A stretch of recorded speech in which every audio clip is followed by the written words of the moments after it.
በቅርቡ ሰራተኛ ወደ ስራ በሚገባበት ጊዜ የተፈጸመው የአደባባይ ግድያ የብዙዎች መነጋገሪያ ሆኖ ሰንብቷል። እናም እንደተለመደው ከወንጀል ውስጥ የሚወጣ መልእክት አይጠፋም ብለን ልናቀርብላችሁ ወደድን።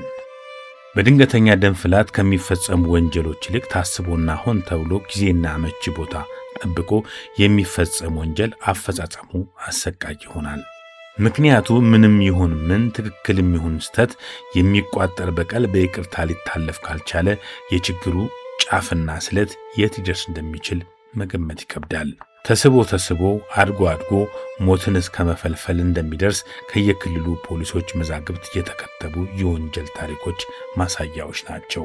የቂም መርዝን በማስተዋል መፈወስ ካልተቻለ ወይም በሌላ የመፍትሄ ሐሳብ ለመቀየር ካልተሞከረ ያ የተቋጠረ የበቀል ቁስል እያደረ እያመረቀዘ ወደ ገዳይ መርዝነት ተለውጦ ገዳይና ሟች አድርጎ በሞትና በእስር መጠናቀቁ አይቀርም።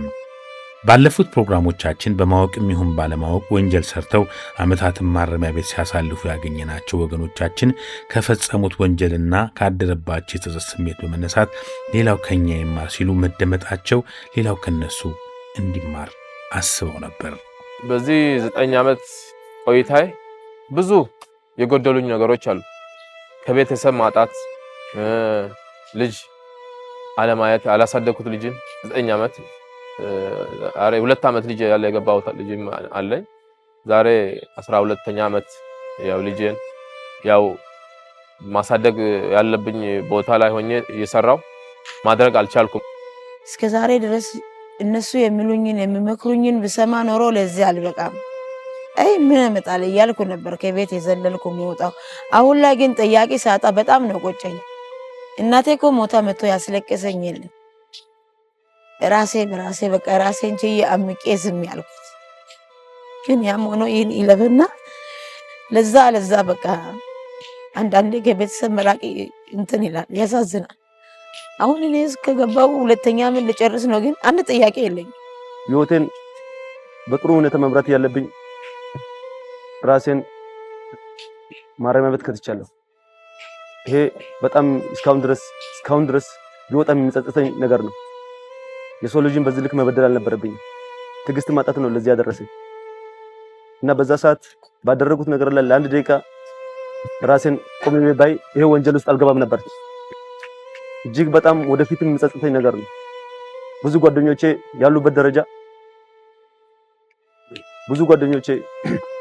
ያሉበት ደረጃን ሳይ ራሴን በጣም ነው የምወቅሰው። ተምሬ አገር መጥቀም በሚችል ሰዓት ወንጀል ለአንድ ደቂቃ ሳት ራሴን ቆሜ ባይ እዚህ ነገር ውስጥ ማልገባም ነበር እና ያላለፉት 5 ዓመታቶችን እንዴት እንዳሳለፍኩኝ አውቃለሁ። እኔ ብቻ ሳልሆን በዚህ ወንጀል የተጎዳው እናት አባቴ፣ ቤተሰቦቼ ተጎድተዋል። ውድ የፕሮግራማችን ተከታታዮች የወንጀልን አስከፊነት የሚሰብከውን ይህን ፕሮግራማችን ከወደዱትና ሌሎች ከፕሮግራማችን ተምረው ራሳቸውን ከወንጀልና ከጸጸት እንዲጠብቁ ከወደዱ ቻናላችን ላይክ፣ ሼርና ሰብስክራይብ እንዲያደርጉ ድጋፎን እንጠይቃለን። ካቴና ከብዙ የህይወታቸው ስኬት ኋላ መቅረታቸው ብቻ ሳይሆን ለልጅ ለወላጅና ለቤተሰብ የችግር ምንጭ መሆናቸው በመግለጽ ምነው በቀረብን ሲሉ ጸጸትና ንስሐቸውን ለሰሚ ተናግረዋል። ምን ያህሉ ከነሱ ተምሮ ባስተውሎት እንደሚጓዝ ጥናት ባይኖርንም የተወሰነ ሰሚ ጆሮ እንደማናጣ ግን እርግጠኞች ነበርን። በድንገት በሚፈጸም ወንጀል ብዙ ህፃናት ያለ ወላጅ፣ ብዙ አዛውንቶች ያለ ጧሪ ቀርተዋል። ብዙ ጎጆም ፈርሷል፣ ብዙ ትዳርም ተበትኗል። እናም በደልን ወይንም ችግርን በሰለጠነ መንገድ በውይይት መፍታት ካልተቻለ ቀሪ ዕድሜን በአጥር ተከልሎ መኖርን ያስከትላልና ዛሬም ከድርጊት በፊት ማሰብ ይቅደም የዕለቱ መልእክታችን ነው። ወደ ገደለው የደቡብ ኢትዮጵያ ህዝቦች ፖሊስ እንደገለጸው ገዳይና የሟች ሚስት ቀደም ባለው ጊዜ ከ8 ዓመታት ላላነሰ ጊዜ በፍቅር አብረው አሳልፈዋል። በተለያዩ ከተሞች እየተዘዋወረ የንግድ ሥራ የሚሰራው የዛሬው ተከሳሽ ለ8 ዓመታት አብራው በፍቅር ከኖረችው ፍቅረኛው ጋር በተለያዩ ምክንያቶች ሳቢያ ሳይግባቡ ይቀሩና በሽምግልና ይለያያሉ።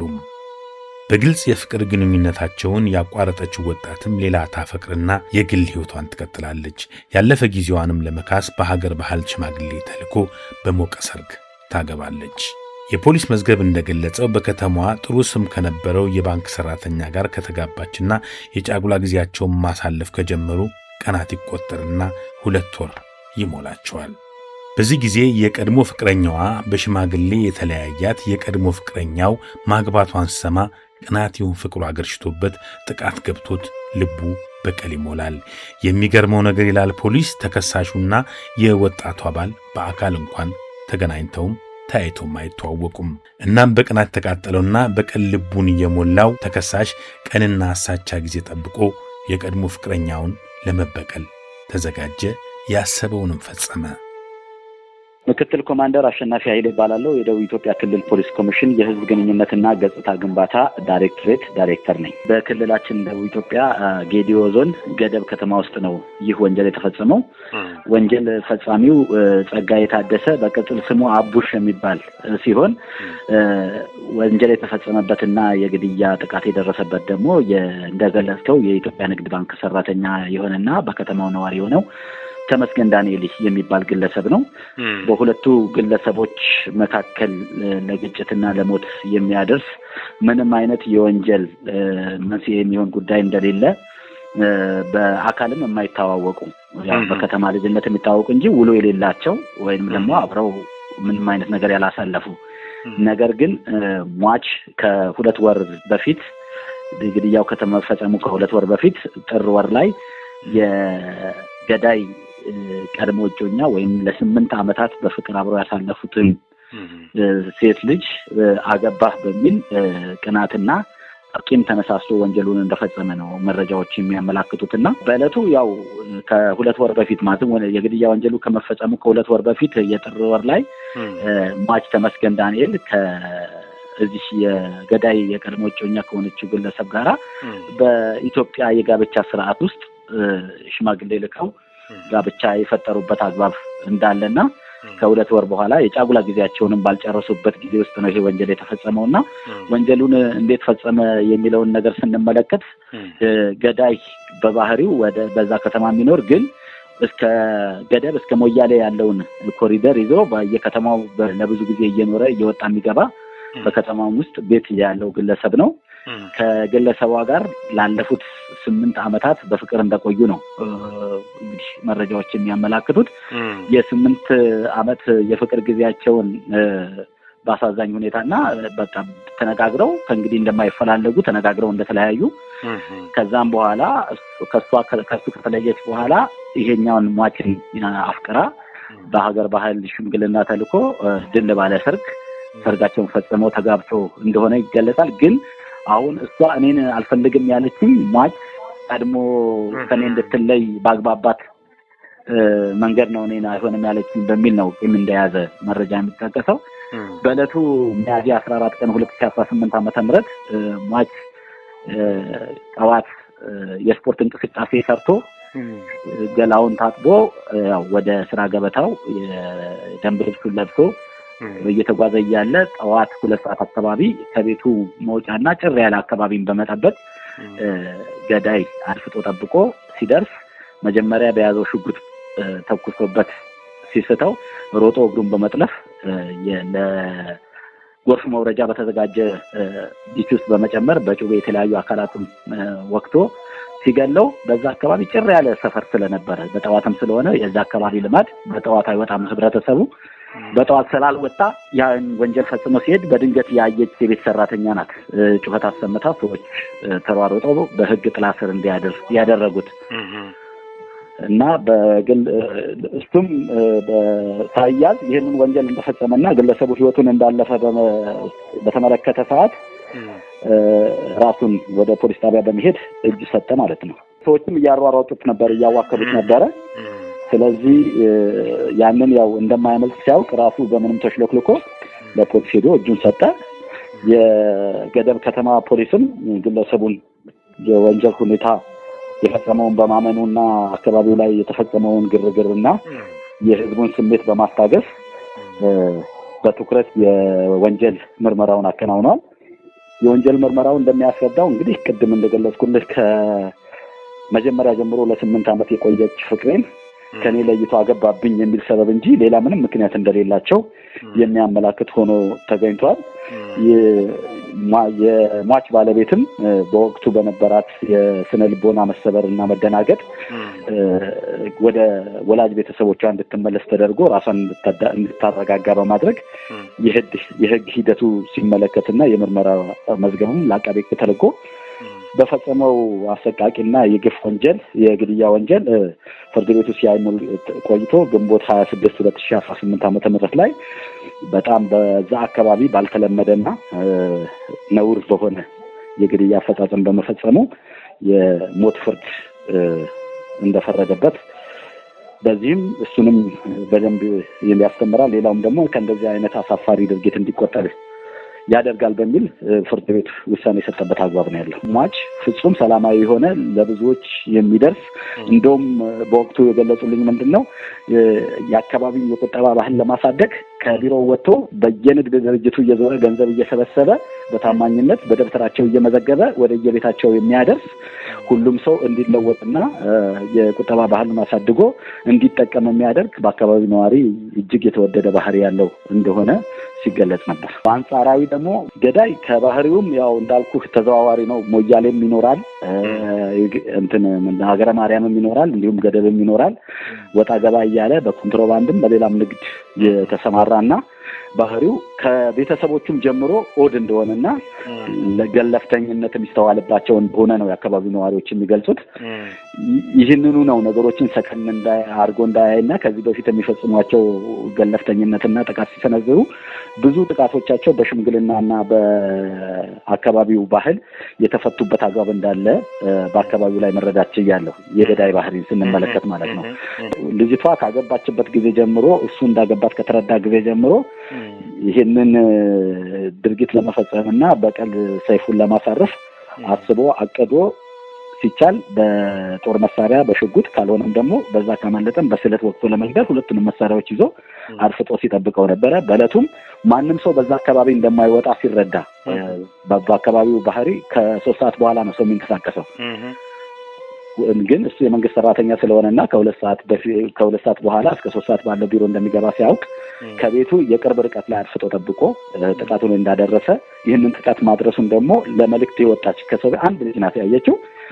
እሷም ባሰማችው ጩኸት የአካባቢው ሰው ሲወጣ እሱም ሮጦ እጁን ለመንግስት ወይንም ለፖሊስ የሰጠበት አግባብ እንዳለ ነው። ለ8 ዓመት በፍቅር ሲኖሩ የልጁ አካባቢ ለቆ ሄዶ ተሰውሮ መምጣት ቆይቶ ሞያሌ ከርሞ መምጣት መጥቶም ከማን ጋር ነበርሽ የት ነበርሽ የሚል ጭቅጭቆች እንደነበሩና ያ ነገር ለቀጣይ ህይወታቸውም እንደማይስማማና ዘላቂነት እንደሌለው የተረዳችው እጮኛው ወይንም ፍቅረኛው ይሄ ፍቅራችን ወደ ትዳር ማድረግ ስለሌለበት መለያየት አለብን የሚል ሐሳብ አቅርባ ተነጋግረው በሽማግሌም እሱን ልታገባ እንደማትፈልግ ነግራ በአግባቡ ተለያይተው ይህንን ከሰማ ጊዜ ጀምሮ ኑሮውን ወደ ሞያሌ አድርጎ የቆየ እንደሆነ ነው እንግዲህ የተገለጸልኝ። ውድ የፕሮግራማችን ተከታታዮች የወንጀልን አስከፊነት የሚሰብከውን ይህን ፕሮግራማችን ከወደዱትና ሌሎች ከፕሮግራማችን ተምረው ራሳቸውን ከወንጀልና ከጸጸት እንዲጠብቁ ከወደዱ ቻናላችን ላይክ፣ ሼርና ሰብስክራይብ እንዲያደርጉ ድጋፎን እንጠይቃለን። ካቴና በዚህ በሰለጠነ ጊዜ ይህን መሰል አሰቃቂ ወንጀል ፈጽሞ ለእስር መዳረግ ጥቅሙ ለማንና እንዴት ነው ብለን ጠየቅናቸው። እንደ አጠቃላይ በሰውኛ ባህሪ ስናይ የሰው ልጅ የሚጠቅመው ነገር ላይ ነው ትኩረት ማድረግ ያለበት። የሚጎዳው ነገር ላይ ከህይወቱም ሆነ ከቤተሰቡ የሚያጎድልበት ነገር ላይ ጊዜ መውሰድም የለበትም። አንዳንዴ አሸናፊነትን ወይንም ደግሞ የበላይነትን የሚያረጋግጥልን በመሸነፍ ውስጥ የምናስተናግደው ትዕግስት ነው ብዬ አምናለሁ። ነገሮችን በአስተውሎት ስናይ ነጋችንን የሚያሳምር ትርፍ ይዘን እንወጣለን። ነገር ግን በዛች ሰዓት የሚሰማን ስሜትን ብቻ የምናስተናግድ ከሆነ ራሳችንን ጎድነን ሌሎችንም ላይ ጥቃት አድርሰን ለሀገርም ለህዝብም የማንሆንበት አጋጣሚዎች ይፈጠራሉና ሰዎች በየትኛውም አጋጣሚ አይምሯቸውን ሊጎዳ የሚችል ልባቸውን ሊሰብር የሚችል ድርጊት ሊያጋጥማቸው ይችላል። ዋናው ዕውቀት ግን ያንን የገጠማቸውን አደጋ ወይም ፈተና ያስተናገዱበት መንገድ ነው። እንዴት ነው የምናስተናግደው? እንዴት ነው የምናስተዳድረው? የገጠመንን ፈተና እንዴት እናስተዳድረዋለን ብሎ ማሰብ ከአዋቂነትም ከሰውኛም የሚጠበቅ ነውና ብዙ ጊዜ እንደ ፖሊስ ስናይ ይሄ ነገር በኢትዮጵያውያን ዘንድ እጅጉ የሳሳ አፈጻጸም ያለው ነው። ነገን አስተውሎ አሻግሮ አይቶ ዛሬን በትዕግስት የማለፍ ነገር ብዙም አይታይም። ዛሬ የገጠመንን ነገር ላይ የምንወስደው ውሳኔ የፈለግነውም ነገር እንኳን እንድናገኝ የሚያደርገን አይደለም። ለምሳሌ ይሄ ሰው እጮኛዬን ወሰደብኝ ብሎ ገሎ እጮኛውን አላተረፈም ወይም ወደ ራሱ አላመጣም። ይልቁንም እጮኛው ከአገባት በ80 ካገባትና የህግ ይሁንታ ካገኘ ግለሰብ ገሎ እሷን ወስዶ አብሮ የመኖር እድል እንደሌለው እኮ ያውቃል። ግን እሱንም ገሎ እሱም ደግሞ እንግዲህ በኢትዮጵያ ህግ መሰረት ሀገራችን ኢትዮጵያ ህግ ያላት ሀገር ስለሆነች በፈጸመው የጭካኔ የግድያ ወንጀል እሱም የሞት ፍርድ ተፈርዶበት አሁን እንግዲህ አፈጣጠሙን እየጠበቀ ያለበት ሂደት አለ። ይሄንን ስናይ ምንድነው ያተረፍነው ነው? ከዚህ ወንጀል ምንድነው ያተረፍነው? ሁለቱም ወገን ራሳቸውን የሚያጡበት እድል ተፈጠረ። አንዱም በወንጀል ድርጊት አንዱም በህግ አግባብ ማለት ነው። በዛ መሃል እናተርፋለን ወይንም የኔ እናደርጋለን ያሏትን ልጅ ከ80 በኋላም ወይም ከቀድሞ እጮኛም ሳትሆን ወደ ቤተሰቦቿ ተመልሳ ልቧ ተሰብሮ አንገቷን ደፍታ እንድትኖር እድል ተፈጠረ። ቤቶች ሆነዋል። የግለሰቡ ቤት መኖሪያ ቤት ገንብቶ የሚኖርበት ከ2-3 ከተማ ውስጥ እንዳለው ነው መረጃ ያለኝ። በገደብ ከተማ ያለው በሀገረ ማርያም ወይንም ብሎ የወራ ከተማ ውስጥ አለው። ያቤሎ ከተንተን ሞያሌ ከተማ ውስጥ ቤት እንዳለው ነው መረጃ ያለኝና እዛ አካባቢም ብዙ ሀብቶች እንዳሉት ነው። ይህ ሁሉ ሀሳብ በትዕግስት ይዞ ማስተናገድ እየቻለ በፈጸመው ወንጀል ሀብቱም ንብረቱም ሆኖ እሱም እንግዲህ በህግ አግባብ የሞት ቅጣት እንዲያስተናግድ ተፈርዶበታል። ስለዚህ እንደዚህ አይነት ነገሮችን ስናስተውል ቶሎ ብለን ወደ አይምሮአችን ሊመጣ የሚገባው ወይ ልናስብ የሚገባው ነገሮችን እንዴት ነው የምናስተዳድራቸው ነገን ለማሳመር። ዛሬ ከባድ ፈተና ሊገጥመን ይችላል። ዛሬ የማንወጣው የማንሻገረው ሌሊት ሊሆን ይችላል። ግን ብዙ ብርሃናማ ጊዜዎች ከፊታችን እንዳለ አስበን ዛሬ የገጠሙን ፈተናዎችን ለወንጀል ተጋላጭ እንዳያደርገን ማህበረሰቡ ሊጠነቀቅ ይገባል የሚል መልእክት አለኝ። በአካባቢው የነበረው በሁለት ጎራ የተከፈለ ነበር በሷ ላይ ያለው አመለካከት። አንደኛው ማችን ከታ ነው ገዳይን ከታ ነው ወደ ማች ሄደችውና ለማች መሞት ምክንያት ሆናለች እሷ መጠየቃት አለባት የሚል የህብረተሰብ ክፍል ነበር። አይ በአግባቡ ተነጋግረው ከእንግዲህ የራሳቸውን ህይወት መኖር እንዳለባቸው ተስማምተው ነው የተለያዩት። ስለዚህ የፈጸመው ድርጊት ልክ አይደለም የሚልም አካል ነበረ። በዚህ አግባብ በፍቅራዊ ዘመናቸው ሲጋጩ ያስታረቁና ከእንግዲህ አብረው መቀጠል እንደሌለባቸው ያስማሙ የሀገር ሽማግሌዎች በመኖራቸው ምክንያት በአግባቡ መለያየታቸው እሷን ተጠያቂ እንደማያደርግ፣ ነገር ግን በዕለቱ በተፈጸመው ወንጀል ፍጹም ልቧ የተሰበረ በመሆኑ የቅርብ ክትትልና ድጋፍ ስለሚያስፈልጋት ወደ ወላጆቿ እንድትመለስና እዛ እንድትቆይ ተደርጎ አንደኛም ጥቃት እንዳይደርስባት፣ ሁለተኛም ደግሞ የገጠማት ሀዘን ከባድ ስለሆነ ከቤተሰቦቿ ጋር ሆና እንድታሳልፍ ተወስኖ አሁን ከቤተሰቦቿ ጋር የምትገኝበት አግባብ ነው። አሁን የኛ የአመለካከት ችግር በአንዳንድ ሰዎች ላይ የሚስተዋለው የአመለካከት ችግር ምንድነው? በፍቅር ህይወት ውስጥ አይደለም ሀብት አፍርተህ ልጆች ወልደህ ካልተስማማህ እኮ ትለያያለህ። እንኳን በጅማሮ ያለው ማለት ነው። በጅማሮ ውስጥ ያለው ነገን የሚያዛልቅ እንዳልሆነ ሲገባቸው ምንም የሄዱበት ርቀት ስለሌለ የህግም ድጋፍ ስለሌለ በፍቅር ነበርን እንለያያለን ብለን ፍርድ ቤት መቆም አትችልም። ትዳር አለን እንለያያለን ብለህ እንጂ። ስለዚህ ለሱም ሌላ የተሻለ ቀን ወይንም ለሱ የተፈቀደችው እንስት እስክትመጣ ድረስ በትዕግስት መጠበቅ ከተለያዩ አልቀረ። እንደዛ ማሰብ ሲገባው የወሰደው እርምጃ ብዙ ነገሮችን ያመሰቃቀለና መላው የአካባቢውን ህዝብ ከፍ ያለ ሀዘን ውስጥ የጣለ ስለሆነ ሌሎችም ከዚህ ተምረው ነገሮችን በማስተዋልና በትዕግስት እንዲመለከቱ ነው። እና ሙሽሪትና ሙሽራው የጫጉላ ጊዜያቸውን እንኳን በአግባቡ ሳያጣጥሙ እንዲያና እንዲህ ተለያዩ። የባንክ ሰራተኛው ሙሽራ ጅምር ህይወት በአጭር ሲቀጭ ባልበላውም ልጫረው ያለው ተከሳሽ ቀሪ ዕድሜውን ማረቢያ ቤት እንዲያሳልፍ ህግ ግድ ብሎታል። ከድርጊት በፊት ማስተዋል ይቅደም ማለታችንም ለዚህ ነበር። ይሄው የዛሬ መልእክታችን ነው።